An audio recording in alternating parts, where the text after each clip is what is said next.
It's the was. I don't normally refer to him in the was.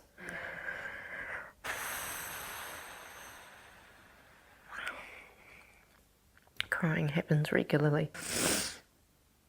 The night before Cole died, I came home. I spent some time with him in his room. We talked about his day. My older son and my flatmate were home. I knew he was safe. I said that I would see him in the morning, and he said yes. And I told him I loved him, and I left. I drove home, and along the stretch of our street I could see ambulances and fire engines.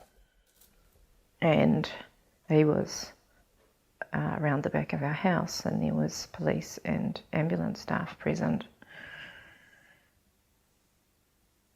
And that's when I figured out quite quickly that he had actually taken his own life.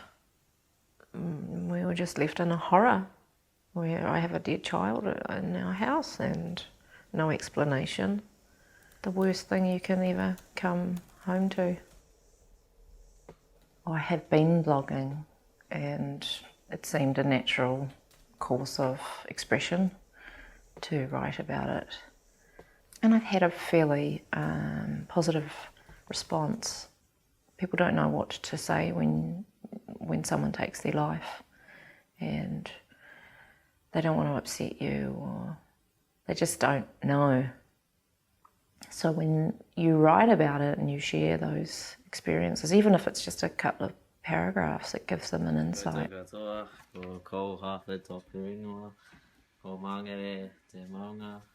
Cole was not what I would call your stereotypical child at risk.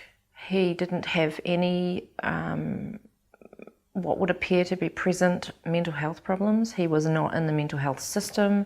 He was not in counselling. He was regarded by his friends and his teachers as being a well-adjusted, happy boy. He had lots of friends. He was popular. He was academically achieved. The fact remains that his actions tell me that he was ill. But as a 15-year-old boy, I don't necessarily believe that he even understood that he was sick. I don't think maybe that he'd had the life experience to inform himself about what mental illness is. I don't know how viable it is, but our kids need to be screened. If we take our children to Plunket when they're 0 to 2 because we want to check all their milestones, why do we drop the ball when our children are teenagers?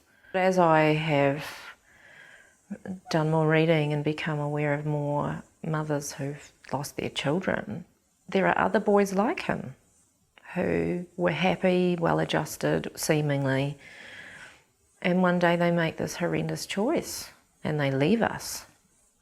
I want to talk about it because I have concerns about the narrative of suicide being about in some cases, we talk about awareness, but it can't just be awareness of people who are feeling suicidal.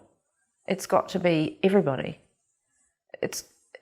In my son's case, his friends had no idea. His school had no idea. His mother had no idea.